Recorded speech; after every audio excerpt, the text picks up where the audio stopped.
가장 소중한 것이라는 제목입니다. 가장 소중한 것이 오늘 본문에 의하면 무엇이겠습니까? 그것은 바로 주 예수 그리스도의 사랑, 주 예수 그리스도의 기쁨, 주 예수 그리스도의 말씀, 복음, 주 예수 그리스도의 모든 것이에요. 우리가 영어로 보면 well-being이라고 하는 게 있죠. 잘 사는 것, 그것을 well-being 하는데 그 being자를 붙이면은 존재 뭐 이런 뜻이 있습니다. 그러니까 Christ being, 그러니까 주의 모든 것, 그것이 가장 소중한 거예요. 이게 오늘 본문의 그리고 저의 설교의 결론입니다. 근데 아쉬운 것은 그렇게 자명한 이 내용을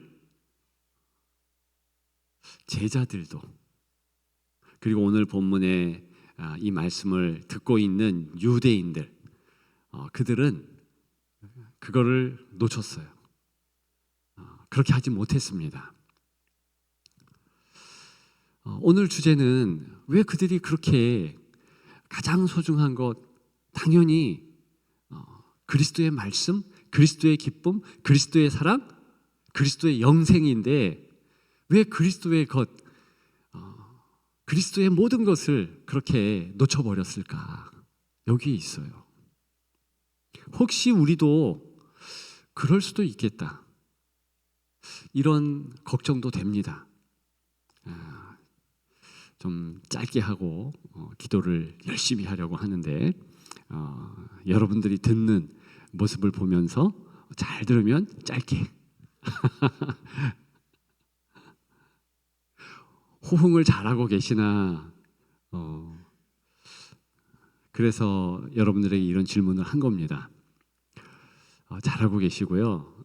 금요 성령 집회나 또 수요 예배나 이렇게 좀 설교자와 여러분들이 주거니 받거니, 우리가 찬양도 후렴이 있는 것은 주고받고 던지고 매기고 뭐 이런 것들이 있어야 된다고 했듯이 설교도 마찬가지입니다. 하나님의 성령께서 이렇게 운행하시는 것을 보면서 설교자와 또 여러분들 같이 그렇게 영광 돌리는, 호흡하는 그런 은혜가 있기를 축복합니다. 물론 주일날도 마찬가지죠. 주일날도 마찬가지입니다. 근데 주일날은 너무 짧은 시간이라 좀 더 경직될 수 있는데요. 그래서 주일 예배를 위해서 특별히 더 기도해야 됩니다. 새가족들도 좀 있고, 또 일주일에 한 번, 적어도 우리는 일주일에 몇 번씩 예배를 드리죠. 금요 성령 집회 오신 분들은 그러리라 보는데요. 그러니까 주일날 한 번 오시는 우리 성도들을 위해서도 간절히 기도해 주고, 그들이 더 은혜의 바다에 빠질 수 있도록, 더 은혜의 중심에 설 수 있도록 간구해 주는 중보자의 그런 기도가 있어야 되는 것입니다. 자, 지금 가장 소중한 것을 유대인들이나 제자들이 놓치는 이유는요, 단적으로 말씀드리면 하나님께서 바로 예수님의 사랑, 예수님의 영생, 예수님의 말씀, 이런 것들을 더 잘 기억하고 생각하도록 준 성전 때문에, 또 말씀 그 자체 때문에 그렇게 되었다. 그것을 먼저 기억했으면 좋겠습니다. 제가 말씀을 준비하면서 그 남성 유명인들이 소중하게 여기는 물건, 거기에 대한 책이 전에 읽은 것이 생각나서 다시 한번 이렇게 들추어 봤어요. 그 남성 유명인들이 이제 뭘 소중하게 여기는가 봤더니 뭐 커피 그라인더, 또 어떤 사람은 모자, 만년필, 책상, 뭐 안경, 수첩, 뭐 면도기, 뭐 이런 거였습니다. 근데 가만히 보면은요, 그 물건 자체가 귀한 것이 아니라 그 물건을 통해서 이제 과거에 가졌던 그런 추억, 그리고 그 물건을 통해서 좀 힐링을 갖는 그 시간, 그것이 가치 있어서 그렇게 자기들의 보물은 이거다, 소중한 물건들을 이야기했다는 것이죠. 다시 얘기해서 물건은 그 자체에도 귀하지만 거기에 얽혀 있는 아주 중요한 그런 추억, 또 그 물건을 다루면서 이제 갖는 그 시간이 너무 힐링이 되니까 그렇다는 것이죠. 저도 그 만년필 굉장히 중요하게 생각합니다. 그래서 이렇게 만년필, 이게 비싼 건 아니지만 몇 개를 가지고 있어요. 만년필을 쓰려면은요, 어떻게 해야 됩니까? 일단 잉크가 필요해요. 그 불편하지만 잉크에 이제 하나하나 스포일러로 이렇게 넣어가지고 하고, 또 손에도 묻고 막 그러지만 정성을 다해서 그렇게 이제 펜촉까지도 이렇게 살핀 다음에 이제 가늘한 펜촉이 있고, 또 좀 더 중간 크기의 펜촉이 있고, 아주 넓은 크기의 그런 펜촉이 있고, 그런 펜촉도 이제 기분에 따라서 혹은 글씨 모양에 따라서, 그리고 그 내용에 따라서 이렇게 정하는 거죠. 그 색깔도 이제 검정색으로 할 것이냐, 파란색으로 할 것이냐, 뭐 때에 따라서는 빨간색으로 캘리그래픽 그렇게 할 거냐, 이런 것들을 생각하는데요. 그러면서 한자 한자 꾹꾹 눌러서 쓰는 그 맛, 그리고 그렇게 해서 탄생되는 글씨들이 딴 사람은 모르지만 저에게는 이렇게 힐링이 되는 거죠. 차분한 거죠. 그러니까 만년필 자체에도 뭐 가격에 따라서 중요하다 그렇게 생각할 수 있지만, 그것보다도 이제 그 만년필을 붙잡고 글씨를 쓰는 그 시간이 저한테는 좋은 거죠. 자, 우리 하나님께서 특별히 유대인들에게 하나님을 생각하고 하나님의 사랑을 기억하고 예수 그리스도 그분의 영생을 붙잡기 위하여서 주신 것이 있어요. 그게 뭐냐면 성전이잖아요. 그렇죠? 자, 이제 성전에 대해서 잠시 이제 나누려고 하는데, 그 이전에 오늘 본문에 어떤 배경을 가지고 있는지 더 잠시만 살펴보겠습니다. 이 5장에 보면 베데스다 연못에서 38년 된 병자를 고칩니다. 근데 그 고친 날이 안식일이에요. 유대인들이요, 왜 하필 안식일 날 고쳐주냐? 저와 여러분들은 이해할 수 없지만 그렇게 따졌습니다. 열불을 냈다고요. 그래서 아주 길게 예수님께서 왜 그렇게 하셨는지도 변론하시고, 그 가운데 오늘 본문이 있는 겁니다. 자, 유대인들은요, 가장 중요하게 생각하는 몇 가지가 있는데, 그 첫째 것이 이제 성전이에요. 그리고 성전과 더불어서 이제 지키는 그 토라, 말씀, 모세오경이라 하죠. 그 안에 있는 안식일, 그 토라가 그 모세오경이 중요하고 또 안식일을 지키는 성전 중요하니까 그렇게 패키지로 중요하게 여기는데, 이 성전은요 원래 하나님께서 회막이라는 것을 주셨죠. 이동해서 하나님을 만나는 장소. 즉 최초의 성전은요 광야 시대에 텐트였어요. 아무리 잘 꾸며도 텐트는 텐트죠.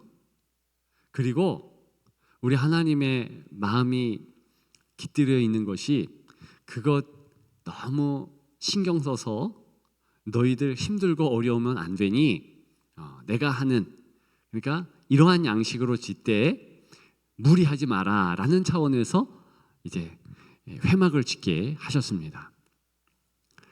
그런데 가나안 땅에 들어간 거죠. 다윗이나 솔로몬 입장에서 하나님이 거하실 수 있는 이렇게 돌로 된 성전이 있었으면 좋겠다.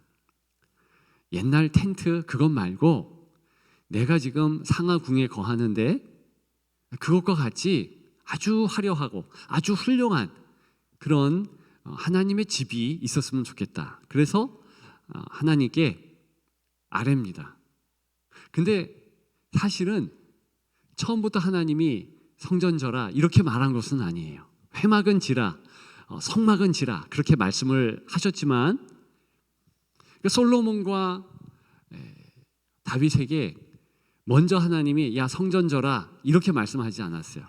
성전은 그렇게 돌로 짓는 성전은 사람의 아이디어였고 다윗의 충정심에서 시작된 것입니다.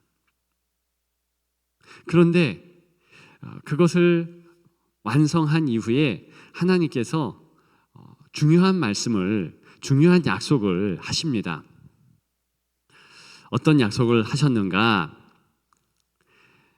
열왕기상 9장 3절에 보면, 혹시 빨리 찾으실 수 있는 분들은 찾으면 좋겠고, 여호와께서 그에게 이르시되 내 기도와 내가 내 앞에서 간구한 바를 내가 들었은즉 나는 내가 건축한 이 성전을 거룩하게 구별하여 내 이름을 영원히 그곳에 두며 내 눈길과 내 마음이 항상 거기에 있으리니. 자, 솔로몬이 성전 봉헌을 하면서 주님, 이제 이 성전에서 기도하는 것을 다 응답해 주시고 함께 하옵소서라고 이제 열왕기상 이제 8장, 7장, 8장 이렇게 쭉 간구합니다. 그때 우리 하나님께서 내가 건축한 이 성전을 거룩하게 구별한다. 내 이름을 영원히 그것에 둔다. 내 눈길과 내 마음이 항상 거기에 있으리니. 근데 중요한 것은 여기까지만이 아니고 그 뒤에예요. 만일 네가 나를 잊으면 이 성전이라도 나는 떠날 수 있다. 이런 말씀을 하셨고, 그와 관계해서 선지서에서 에스겔이라든가 이사야라든가 예레미야라든가 이런 선지서에서 그런 하나님의 말씀을 이제 공포하셨지요. 그런데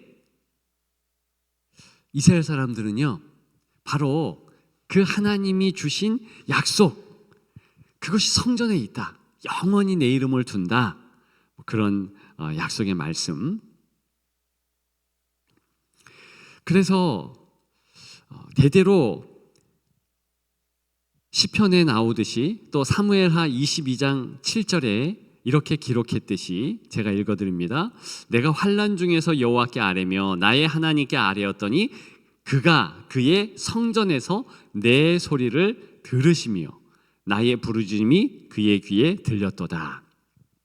그러니까 성전에서 하나님께서 기도하는 그 기도 소리를 듣는다. 이제 그렇게 성전이 중요한 하나님을 만나는 장소고 하나님 찾아가는 예배하는 곳이고 그렇게 그들이 알게 되었습니다. 여기까지는 맞는 거죠. 그렇지 않습니까? 정확한 거죠. 그런데 그 성전이라 할지라도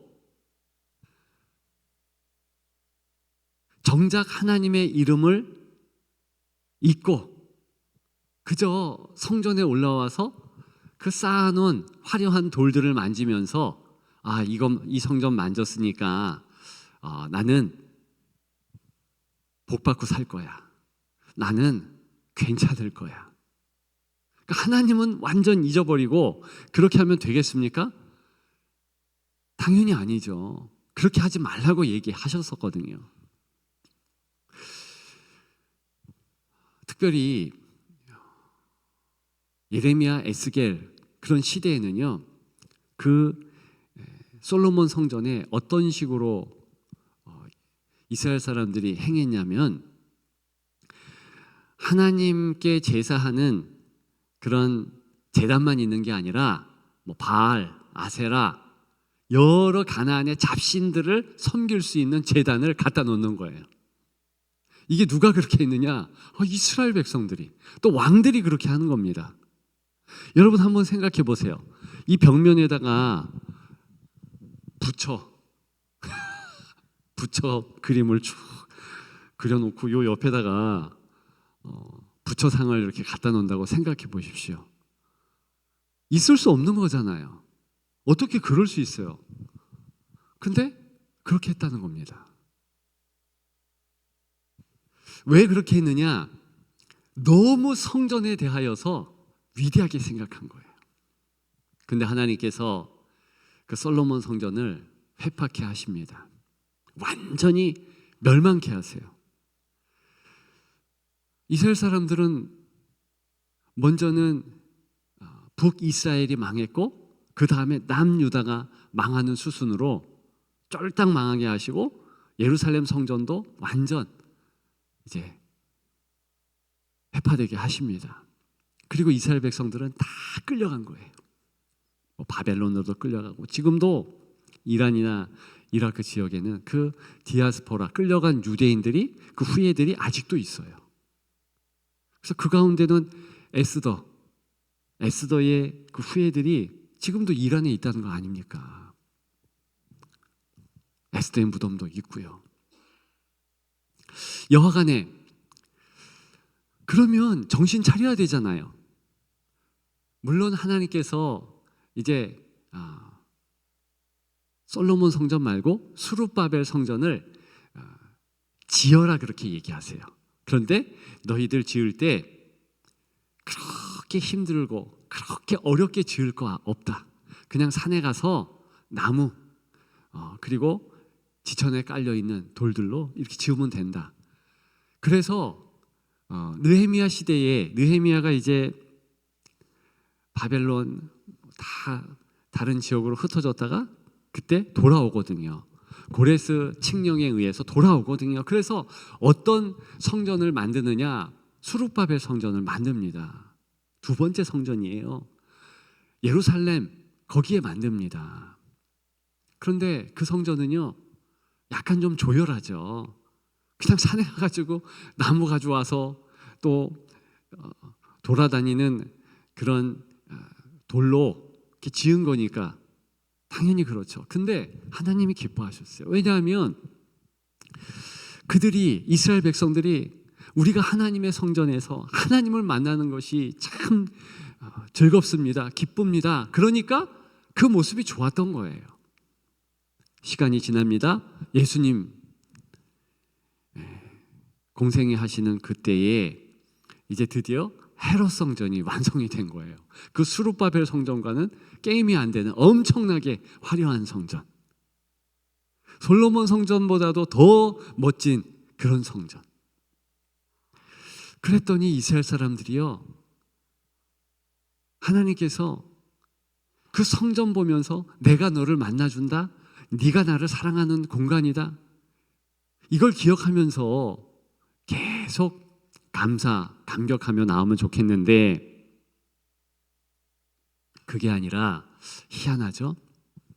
그냥 성전에 옛날에 행했던 그것과 같이 이렇게 마음을 쏙 뺏기는 거예요. 성전 자체가 또 위대하다. 이 성전은 과거 하나님께서 약속하셨듯이 이제는 이 성전은 영원히 계속될 거야. 두 개의 앞서간 성도들은 멸망했지만 이제 이 성전만큼은 영원히 갈 거야. 이러면서 또 성전에 엄청 이 강조들을 합니다. 자, 그러면서 그 성전과 더불어서 유대인들이 또 마음을 두게 된 것이 그 성경 그 자체, 모세 오경. 거기에 뭐가 있습니까? 거기에 보면 이제 십계명을 비롯한 율법이 있잖아요. 아까 얘기했던 안식일, 그 십계명의 네 번째 법이잖아요. 그런 법 자체, 그게 이제 중요하게 여겨지는 거죠. 근데 좀 이해는 갑니다. 역사가 지나면서 내가 하나님의 백성입니다라는 이 보여주는 그런 것이요, 그런 계명 지키는 거로 확립될 수밖에 없었어요. 여하간에 그런데 참 아쉬운 것은 이들은요, 유대인들 자기들이 믿고 싶고 자기들이 보고 싶은 것만 이렇게 쏙 빼가지고 그렇게 믿은 거예요. 일예로 우리가 새벽에 마가복음을 보고 있죠. 마가복음 10장에 보면 이제 1절부터 12절까지 이혼에 대하여 나옵니다. 어느 때 이혼하나, 어느 때 여성을 버릴 수 있나. 마가복음 10장 4절에 보면 3절부터 읽어야겠네요. 이제 예수님에게 이제 바리새인들, 유대인의 중심인 바리새인들이 찾아와서 시험하여 묻는 겁니다. 2절이죠. 바리새인들이 예수께 나와 그를 시험하여 묻되 사람이 아내를 버리는 것이 옳으니까. 3절 대답하여 이르시되 모세가 어떻게 너희에게 명하였느냐. 4절 이르되 모세는 이혼 증서를 써주어 버리기를 허락하였나이다. 거짓말이에요. 왜 거짓말이냐면 이혼 증서를 써주어 버리기를 허락한 적이 없어요. 원래 이혼 증서를 쓰는 것도요, 특별한 일이 있을 때, 그리고 버리는 거, 이 버린다는 얘기는 마치 이 용어 자체가 쓰레기통에 버리는 걸 의미합니다. 폐기 처분시킨다는 거예요. 그런데 그렇게 말한 적이 없고 그저 친정에 이렇게 사유가 있어서 돌려보낸다는 표현이 있을 뿐이에요. 근데 그들은 이런 식으로, 왜 그러냐 하면 자기들이 그렇게 믿고 싶은 거예요. 자, 지금 유대인들은 이렇게 역사가 지나가면서 참 아픈 그런 상처들이 많이 있죠. 거대 제국이 쳐들어와서 국토를 유린하고 통치하고 그랬었습니다. 그런 어려움을 겪으면서 이렇게 좀 자기들끼리 서로 사랑하고 이러면 좋겠는데 그게 아니라 희한하게 자기들끼리 또 싸워요. 어떤 식으로 싸우냐면 이제 네가 잘 믿네, 내가 잘 믿네 이러면서 네 편, 내 편 편가르기를 아주 심하게 했습니다. 대표적으로 바리새파, 사두개파 뭐 이런 분들, 이런 사람들. 원래 이 바리새파는요, 강력한 정치 집단이었습니다. 근데 시간이 지나가면서 이제 사두개파한테 좀 밀리면서 새벽에도 말씀드린 적이 있는데 이제 밀리면서 약 800명이 한꺼번에 십자가형을 당해요. 그러면서 이제 이들이 정치 집단에서 종교 집단으로 그렇게 변하게 됩니다. 자, 그러면서 이제 자기들이 우수하다. 그리고 내가 믿는 것이 잘 믿는다. 이렇게 서로 싸우려고 하니까 어떻게 됩니까? 이제 성경에 대하여서 자기들식의 해석이 나오기 시작하는 거예요. 그래서 좀 아까 이혼에 대해서도 전혀 엉뚱한 말들을 하고, 잠시 말씀드렸지만 그런 게 한두 개가 아닌 거예요. 안식일에 대하여서 오늘 본문도요, 안식일의 주인인 예수 그리스도께서 사실 다시 선포하고, 내가 안식일의 주인이다, 그리고 안식일은 사람을 위하여 있다, 이렇게 말할 수 있잖아요. 근데 거기에 대해서 절대 안 된다는 거예요. 안식일은 우리 식으로, 내가 지키는 식으로 지켜야 된다. 목소리를 크게 높이고 주장을 합니다. 그렇게 하면 안 되는데, 정말 그러면 안 되는데, 자, 왜 그들이 그랬는가? 이 마가복음에 보게 되면 제자들끼리도 서로 서열을 다투죠. 네가 높네, 내가 높네. 세베대 아들들은 아예 노골적으로 우리 형제들이 주님이 영광을 받으실 때 하나는 좌, 하나는 우하게 하시옵소서. 그랬더니 10명의 다른 제자들이 완전 화딱지가 난 거죠. 대판 싸웁니다. 근데 그들에게는 그게 굉장히 중요했어요. 이 서열을 나누는 기준은요, 율법을 잘 지키는 거, 이런 거예요. 이런 거. 그러니까 이 성경에 대하여서 그렇게 생각들을 이제 하니까 다툼의 기준이 성경이 되고 또 성전이 될 수밖에 없는 것이죠. 사실 성전을 우리 하나님께서 어떤 의미로 주셨습니까? 왜 성전을요, 회막, 광야에서도 근사하게 더 예쁘게 잘 지을 수 있죠. 아예 금칠을 해서 처음부터 화려하게 지을 수 있죠. 이방 신전처럼. 근데 하나님은 그렇게 안 하셨어요. 이유가 있어요. 중요한 거, 하나님의 정신, 하나님이 왜 그렇게 성전 지으라고 했는가, 회막을 명령하셨는가, 그건 하나님 만나는 장소일 뿐이에요. 그렇잖아요. 그래서 수룹바벨 성전도 화려하게 짓지 마라. 그런 이유도 혹시나 이스라엘 백성들의 성정을 아는데, 그들의 경향을 아는데 분명히 화려하게 지으면 솔로몬 성전과 같은 폐단이 있으니 대충 지은 거 아니겠습니까? 그게 하나님 마음이거든요. 그리고 그 성전은 사실은 진짜 성전 대신 예수 그리스도를 위한 임시 방편이에요.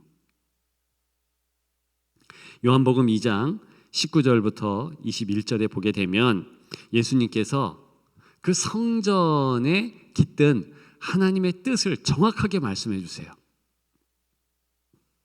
여러분들 한번 보실까요? 19절부터 20절, 21절 같이 읽습니다. 예수께서 대답하여 이르시되 너희가 이 성전을 헐라 일으키리라. 유대인들이 이르되 이 성전은 46년 동안에 지었거늘 내가 3일 동안에 일으키겠느냐 하더라. 그러나 예수는 성전된 자기 육체를 가리켜 말씀하신 것이라. 성전된 자기 육체, 예수님이 성전이세요.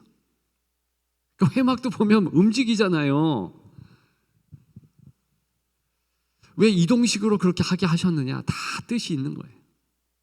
그리고 왜 수룹바벨 성전 그렇게 근사하게 짓지 못하게 했느냐? 다 예수님과 연결하는 그것이 중요하기 때문입니다. 그래서 예수님이 성전 되시는 거예요. 그 예수님 때문에, 예수님의 영이신 그 성령 하나님 때문에 저와 여러분들도 성전이에요. 왜? 예수 그리스도께서 좌정하시니까, 성령 하나님께서 운행하시니까. 그래서 고린도후서 6장 16절에는 어떤 내용이 있습니까? 하나님의 성전과 우상이 어찌 일치가 되리요? 우리는 살아계신 하나님의 성전이라. 예, 하나님의 성전이래요. 저와 여러분들이 하나님의 성전입니다. 자, 이렇게 되기 위해서 그 성전은요, 그저 임시적으로 그것 보면서 하나님 사랑 확인해라, 이런 의도로 하나님이 허락하신 것을 알겠죠. 그렇죠? 그런데 이스라엘 백성들, 특히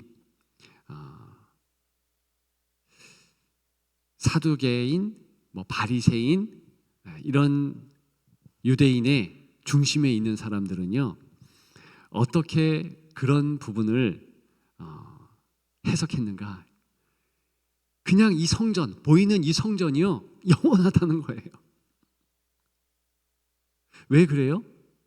그래야 자기들의 기득권, 그리고 그 성전 때문에 이미 자기들은요, 가장 서열의 윗지점에 있거든요.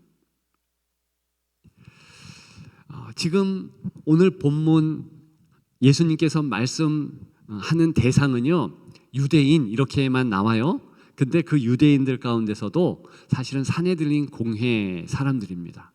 산헤드린 공회 사람들은요, 계속 마가복음에서도 예수님과 논쟁을 하는 대상들인데요, 그 사람들은요, 대제사장, 서기관들, 그리고 좀 전에 언급했던 이 바리새파, 바리새인들, 또 사두개인들, 이들을 뭉뚱거려서 장로라고 합니다. 그러니까 이들이 중심에 있거든요. 그들은요, 사법, 입법, 행정 모든 것을 결정할 수 있는 최고 의결권을 가지고 있어요. 왜? 산헤드림이라는 그 단체가 그런, 우리로 말하면 국회격인 것이죠. 그리고 그 권한과 더불어서 어떤 권세가 있었냐 하면은 성전을 이제 관할할 수 있는 거예요. 성전에서 나오는 모든 돈들 다 이 산헤드린 공회에서 어떻게 할 수 있는 겁니다. 얼마나 큰 돈이 성전에 모였느냐? 예수님이 마가복음 이제 11장 보게 되면 입성을 하시잖아요. 그런데 첫날, 두 번째 날 계속 주께서 보시고 분노하셨는데, 그게 뭐냐면 완전 강도의 구려를 만들어 놨어요. 뭐냐면 거기에서 재물을 사고 팔고 하면서 그 이윤 있죠, 막대한 이윤을 거둬들인 거예요. 그게 다 산헤드린 공회로 가는 겁니다. 그러니까 그 사람들은요, 그 재미가 쏠쏠한 거예요. 그리고 그 성전을 자기들이 관할할 수 있는 최고 지위를 갖고 있기 때문에 그들은 더 그 성전에 대하여서 올인할 수밖에 없는 거죠. 하나님의 마음이 중요한 거 아니라 그 성전 자체가 이제는 중요한 거예요. 아까 유명 남성들의 물건들을 말씀드렸잖아요. 만년필에 깃든 어떤 추억, 그리고 그 시간의 가치, 이게 아니라 이제는 만년필 자체, 그게 가치가 있는 거예요. 만년필 누가 건든다, 가만 안 두는 거죠.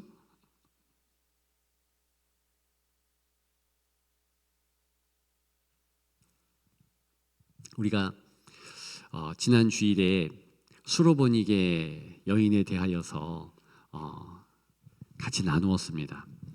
근데 이 수로보니게 여인은 예수님으로부터 어떤 칭찬을 받았습니까? 이 말을 하였으므로.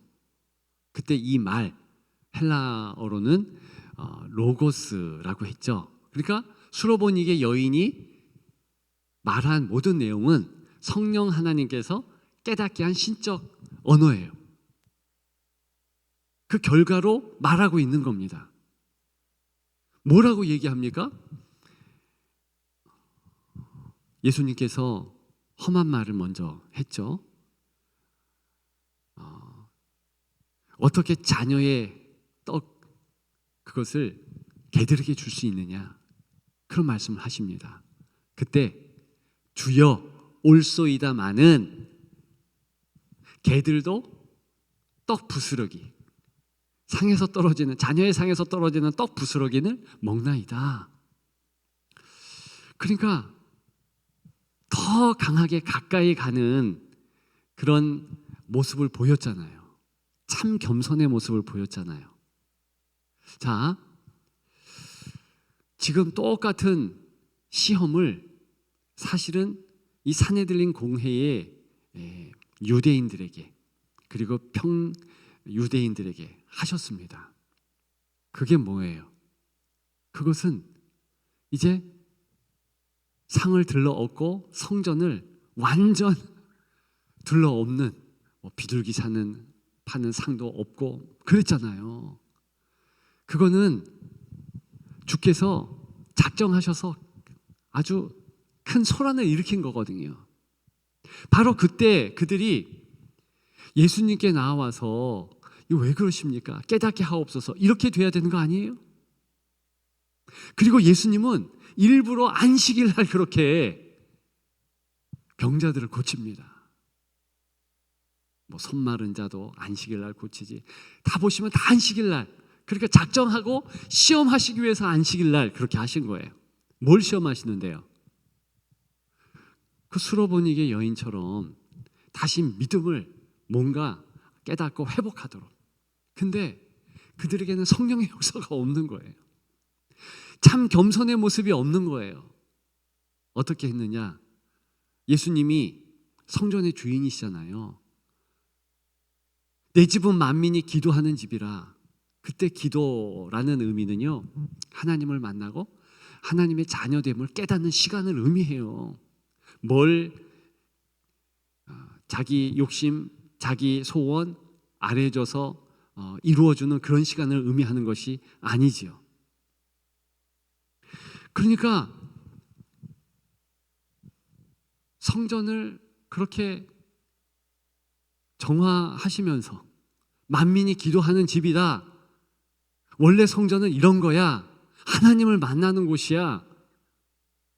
그 성전의 본질의 모습, 정신, 이런 것들을 이야기했으면 할렐루야, 아멘, 우리가 잘못했군요, 회개하겠습니다, 그러면서 더 바짝 주께 나아가서 이제 그분의 말씀을 들어야 되는데, 이들은 어떻게 했느냐? 우리의 성전은 이렇게 했어? 죽이겠어. 성경에 보면 실제로 찾아볼까요? 자,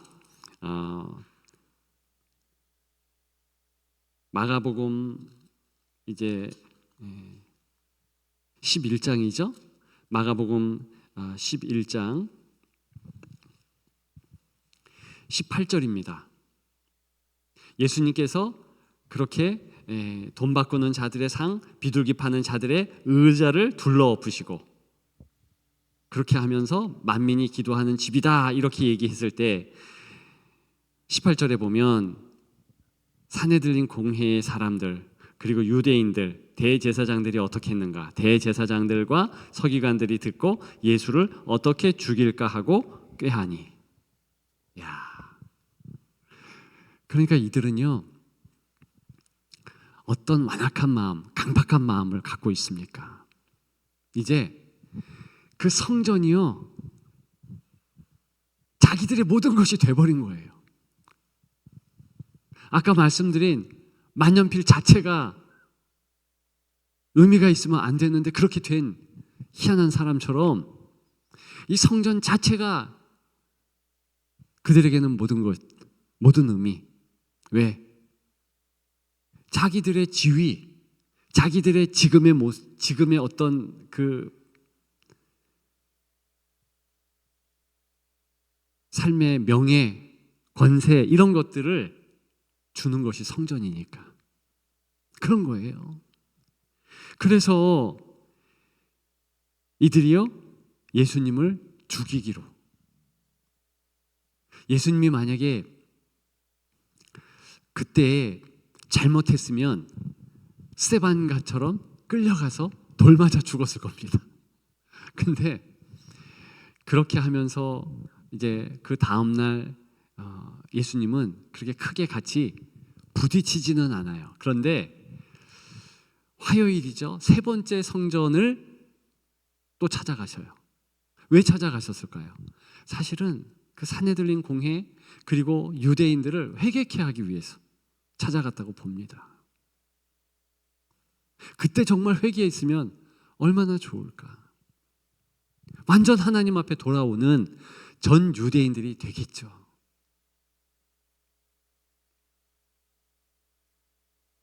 그리고 그들은 예수님과 논쟁을 합니다. 근데 못 깨달아요. 그러면서 예수님에게 중요한 질문을 합니다. 무슨 권위로 당신이 이렇게 하는가? 근데 그게 지금 말로 제가 바꿔서 우리의 문화로 말씀을 드리면 당신 누군데 이렇게 까부는 거야? 이런 말이에요. 예수님에게, 하나님이신 그분에게, 메시아이신 그분에게 그렇게 한다는 것이죠. 여러분, 이것이 인간이 하나님이 축복하셔서 주신 하나님의 축복의 어떤 물건에 꽂혔을 때 보여지는 그런 참담한 모습입니다. 저와 여러분들도 충분히 그럴 수 있어요. 여러분들에게 축복 주시려고 우리 하나님께서 허락하신 것들이요, 그게 이제 그것 때문에 하나님께 더 못 가. 그것 때문에 신앙에 방해가 돼. 그게 유대인들이고요. 대표적으로 물질 많은 한 청년. 그 사람은요, 예수님께 나왔는데 예수님께서 시험하시잖아요. 너 지금까지 네가 다 잘했다고 하는데 그 물질 팔고 나를 따르라. 그랬더니 성경에 보니까 물질이 많음으로 근심하여 갔더라. 가서 왔을까요? 안 왔죠. 우리가 그렇게 살아간다는 것이죠. 정말 하나님께서 이 성경을 주신 이유는 이 성경을 통해서 예수 그리스도를 발견하라는 겁니다. 그리고 성경 통해서 그리스도가 어떤 분인지, 하나님께서 어떤 희생을 통하여서 그리스도를 우리에게 주셨는지 그거 깨달는 거예요. 우리가 요한복음 6장 39절 오늘 본문을 다시 한번 읽습니다. 너희가 성경에서 영생을 얻는 줄을 생각하고 성경을 연구하거니와 이 성경이 곧 내게 대하여 증언하는 것이니라. 그런데요, 이 사람들은요 사실은 영생에 별 관심 없습니다. 왜 그렇게 될까요? 관심 있으면 성전과 연관된 예수 그리스도, 그리고 영원한 성전이 하나님 나라에 있다는 것을 그는 모세가 주장한 거니까 알게 되죠. 그리고 진짜 영생이 어떻게 주어지는지는 구약 성경에 쭉 레파토리가 있어요. 제가 압축 요약해서 말씀드렸잖아요. 당연히 예수 그리스도 그분이 오셔야 되고 그분이 완성하게 되는 하나님 사랑이 있어야 되는 거예요. 그래야지 영생이 있는 거거든요. 사람만 어떻게 자기들이 노력해서 영생이 있을 수가 없는 거죠. 근데 이들이 이렇게 된 것은요, 38절에 보면 그 말씀이 너희 속에 거하지 아니하니 이는 그가 보내신 이를 믿지 아니함이라. 그 말씀이 너희 속에 거하지 않는다 그랬어요. 이때 말씀이요, 그 말씀 할 때 이 말씀은요, 수로보니게 여인에게 칭찬하셨듯이 이 말을 하였으므로 할 때 이 말, 로고스, 요거 똑같은 단어입니다. 그러니까 로고스가 너희 속에 있지 않다. 그건 뭐예요? 이들은요, 자기 생각, 자기 판단 이것 가지고 계속 나아가는 겁니다. 그러니까 성령이 운행할 자리가 없는 거예요. 예수 그리스도가 죽었다 깨나도 그분이 나의 메시아고 그분 통해서 영생이 주어진다는 이 단순하고 중요한 성경의 결론을 도출해낼 수 없는 거예요. 왜? 중간에 성전이 딱 껴있으니까. 왜? 하나님이 주신 물질 이런 것들이요, 크게 보이니까 그런 거예요.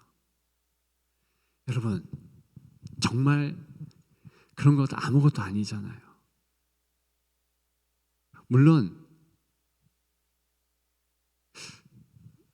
이 땅에 살아가면서 우리가 정말 기도하고 필요로 여기는 것이요, 중요하긴 하죠. 있어야 되는 건 맞죠.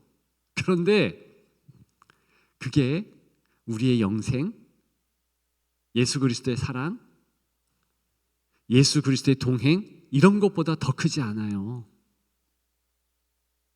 근데 우리는 지금도 이 유대인들과 같은 실수 반복합니다.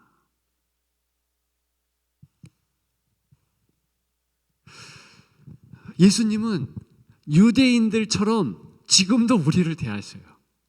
수로보니게 여인에게 시험하셨잖아요. 길 위의 학교에서 수로보니게 여인은 우등생이라고 그랬잖아요. 우리도 인생길에 학교에 있는 겁니다. 근데 우리에게도 우리 원하는 것을 콕 집어서 그것을 자꾸 확인시키네요. 너 이거 안 줘도 너 나를 따라오니? 너 이거 준다고 해서 네가 그것 때문에 날 잘 믿는 거 아니거든? 정말 그래요. 제가 보니까 우리 교인들 가운데서 기도하는 대로 다 응답이 돼가지고 뭐든지 다 받아 누리는 그분은요, 교회를 떠나더라고요. 근데 정말 중요한 것은요, 그런 것들이 내 신앙을 성장시키는 게 아니더라고요. 우리나라에 과거 앞서간 성도들이 기도함으로요, 우리가 살 만큼 되었습니다. 이거 복 아닙니까? 진짜 복이잖아요. 아무리 우리가 요즘에 경제가 어렵고 뭐하고 한다 그래도요, 우리는요 압도적인 선진국이에요. 적어도 20위 안에 들어요. 우리 스마트폰 다 있잖아요. 웬만하면 집에 차 한 대씩 있잖아요. 지금 누가 밥을 굶습니까? 근데 아직도 전 인류의 4분의 1쯤은 굶고 있대요. 그리고 아시잖아요. 조금만 올라가면은요, 북한에는 아사가 있어요. 굶어 죽는다니까요. 그러니까 이 남한 땅에, 이 한반도에 하나님의 은혜가 있어서 이렇게 물질적인 풍요, 우리가 뭘 먹을까? 뭘 입을까? 뭘 입지? 그것은요, 먹을 것 자체가 없는 게 아니잖아요. 어떤 종류 먹을까? 이 정도 고민하는 거 아닙니까? 뭘 입지? 그것도 여러 가지 있는 옷 중에서 그 취사 선택하는 거 아니에요? 진짜 없어서, 입을 게 없고 먹을 게 없어서 뭘 입지? 뭘 먹지? 이런 어려움을 경험합니까? 안 하잖아요. 근데 희한하죠? 이렇게 잘 살게 되었는데 행복 지수 꼴등, 압도적인 자살률 1위. 저는요, 자녀 세대가 자녀를 안 낳는 것도 기성세대의 잘못이라고 봅니다. 저와 여러분들이 잘못한 거예요. 왜? 아니 그냥 만족하면서 살아가는 모습을 보여주고, 이 땅도 아이들 많이 낳고 그것도 괜찮은 모습이다. 근데 애들 뭐 안 낳으면서까지 돈 벌려고, 또 뭘 그렇게 많이 벌려고 노력을 밤낮 없이 합니까? 사실 저는 그렇게 생각합니다. 기도하는 이 금요일 이 시간이 중요한 거지요.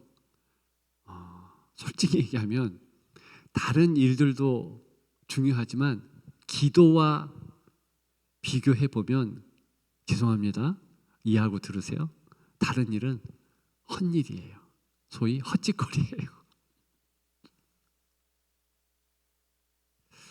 우리가 정말 열심히 사는 거 중요합니다. 근데 왜 열심히 사는 거예요? 여러분들은 누군데 그렇게 열심히 삽니까? 우리가 사는 공간은 이곳이 어떤 곳인데 그렇게 열심히 사는 거? 그죠? 여러분들은 그리스도인이에요. 여러분들은 예수 그리스도께서 피값으로 산 그런 자들이죠. 그래서 존귀한 거예요. 원래는 먼지 같고 원래는 아무것도 아닌 자인데 하나님께서 그렇게 사랑하신 거잖아요. 그러면 아멘 할렐루야 하면서 남들이야 어찌됐든, 지금 내 형편이 어찌됐든 감사할 수 있고, 예수님 때문에 감격할 수 있고, 할렐루야 할 수 있는 것입니다. 우리가 그래서 아까 하나님의 은혜로 부를 때 저는 말씀을 준비했기 때문에 좀 더 여러분들보다 오늘 이 본문이 말하고 있는 내용을 더 잘 먼저 이해했죠. 하나님의 은혜로 이 쓸데없는 자, 정말 쓸데없어요. 예수님 없으면 우린 정말 쓸데없어요. 우리가 행하는 모든 것은요, 여러분 그냥 관 안에 들어가면 끝나는 일이에요. 우리는 거기까지예요, 사실은. 근데 관에서 끝나는, 죽음으로 끝나는 우리 삶을 예수 그리스도의 피보혈로 살려주시고 부활케 하시고 하나님 나라를 주고 천국을 주고 예수 그리스도의 사랑의 자녀가 되게 하셨다는 겁니다. 얼마나 놀랍고 얼마나 큽니까? 저는 이런 내용을 같이 나누는 시간이 좋고, 그렇기 때문에 밤을 새서도 이야기할 수 있어요. 얼마나 기분 좋은 내용인지요.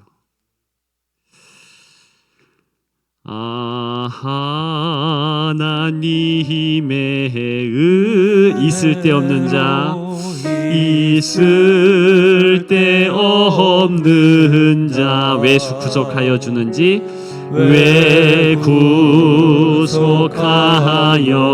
주는지 난 알 수 없도 내가 믿고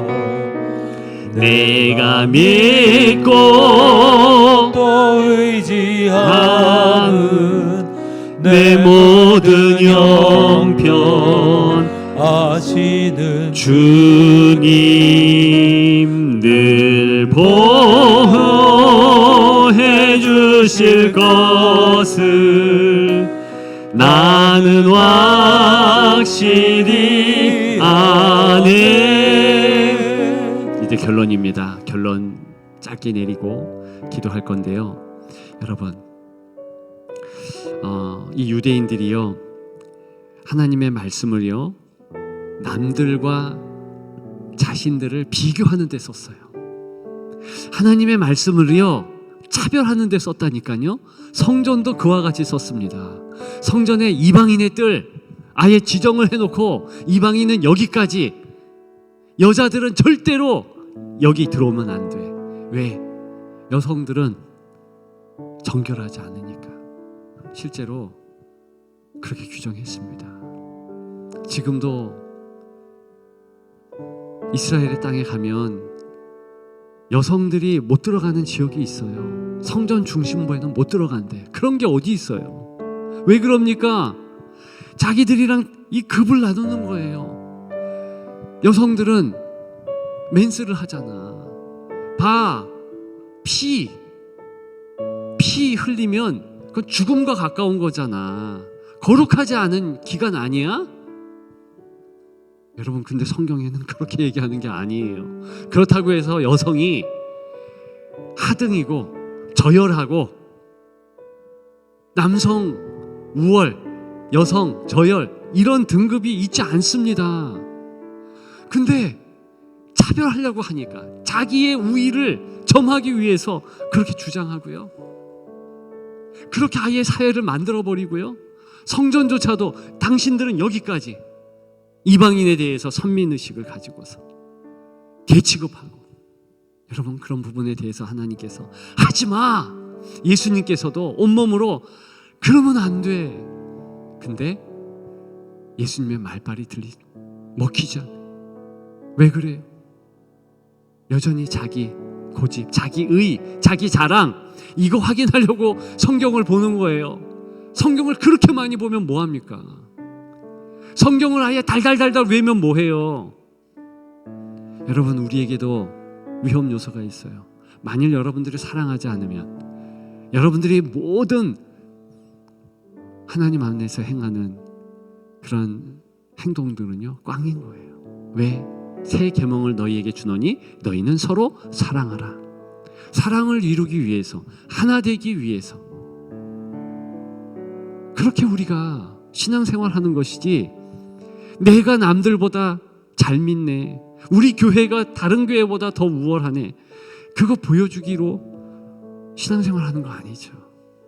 여러분, 우리가 그거 꼭 기억하고 그 부분을 정리하는 그런 시간 갖겠습니다. 왜 내게 굳센 믿음과 또 복음 주셔서 2절입니다. 내게 굳센 믿음과 또 복음 주셔서 내 마음이 항상 편한지, 내 마음이 항상 편한지 난 알 수 없도다.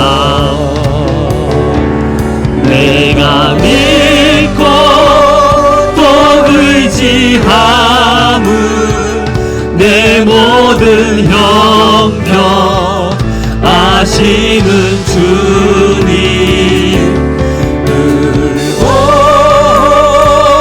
해 주실 것을 나는 확실히 아네. 왜 내게 성령 주셔 내 마음 감동해. 내 마음 감동해. 주 예수 믿게 하는지, 주 예수 믿게 하는지 난 알 수 없도다. 내가 믿고 또 의지하는 내 모든 형편 내 모든 형편 아시는 주님 늘고 해 주실 것을 나는 확실히 아네. 주 언제 강림하실지, 주 언제 강림하실지, 밤에 홍날 또 주님 만날 그것도, 또 주님 만날 그것도 난 알 수 없고 내가 믿고 또 의지함은, 내가 믿고 또 의지함은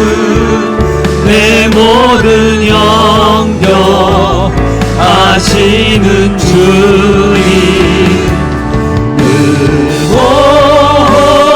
응원해 주실 것을 나는 확실히 아네. 통성으로 기도할 것인데요, 우리 3절에 보면 이런 내용이 있습니다. 왜 내게 성령 주셔서 내 마음 감동해. 성령은 어떤 감동을 주시는 줄 압니까? 내가 싫어하는 거, 내가 하고 싶지 않은 거, 그거 하라고 합니다. 너무 놀랍죠? 주님이 제자들에게 그 말씀 하셨어요. 자기를 부인하고 자기 십자가를 지라. 여러분, 그때 자기를 부인한다는 것은 무슨 의미일까요? 직접적으로 베드로에게 하셨죠. 베드로는요, 예수님이 십자가 지는 것을 항변했습니다. 아주 선명한 자기 뜻이 있었어요. 내가 섬기는 메시아, 그리스도, 내가 생각하는 그분은 한번 말하면 그냥 바리새인들이 넘어지고 쓰러지고 자빠지고 로마 일개 소대쯤은 전멸하고 이런 걸 원했어요. 근데 주님은요,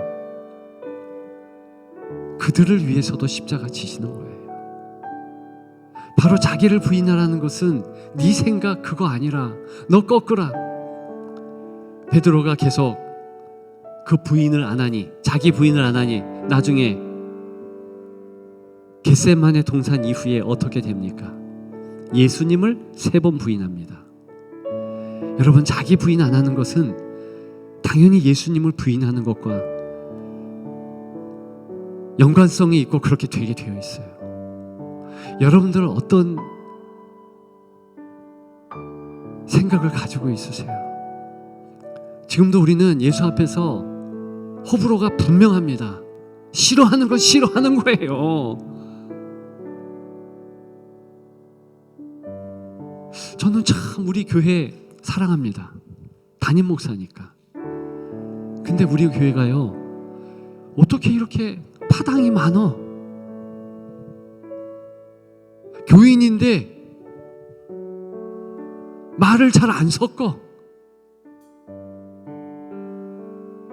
여러분, 그게 어떻게 형제 자매입니까?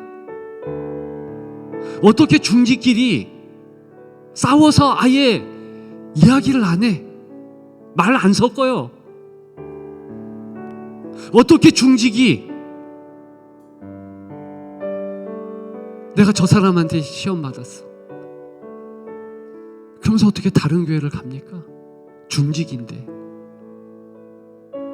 이상하지 않아요? 현대판 베드로 아닙니까? 주님은 내가 너희를 사랑한 것처럼 너희도 서로 사랑하라 그러는데 주님이 어떻게 사랑하셨는데요? 끝까지 베드로 같은 인간,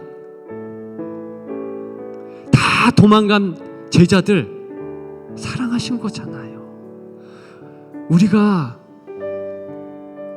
사랑하는데요, 예수님 얼굴 보고 사랑하라는 거예요.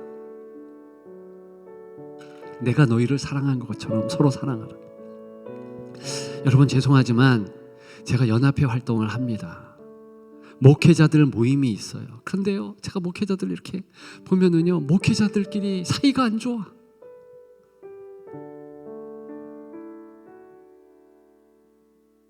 여러분, 왜 이러해? 어떻게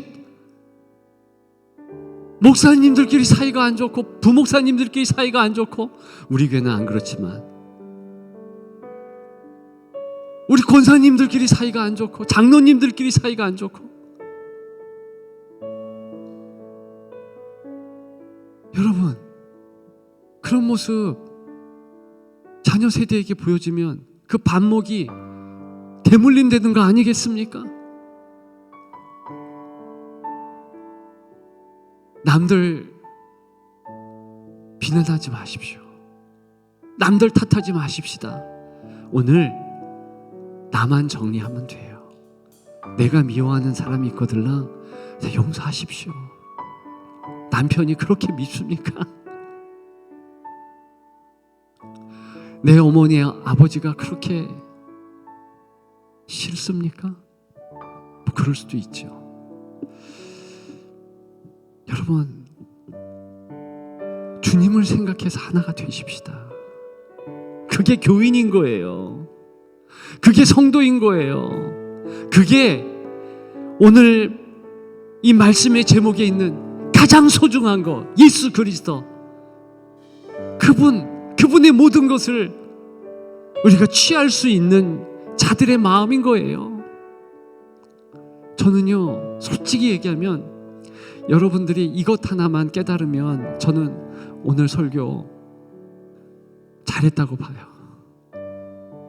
비록 여러분들이 생각하기에 힘들고 지루하고 긴 설교지만 정말 이거 하나 깨닫게 하기 위해서 정말 마음을 다해서 준비한 영의 꼴입니다. 이거 하나 바꿀 수 있잖아요. 자기 십자가는 다른 게 아니에요. 자기를 부인하라는 건 다른 거 아니에요. 내가 싫은 거 하라는 거거든요. 이상하게 주님은 꼭 신앙생활 할 때 싫은 것을 줘요. 부담 가는 것을 준다고요.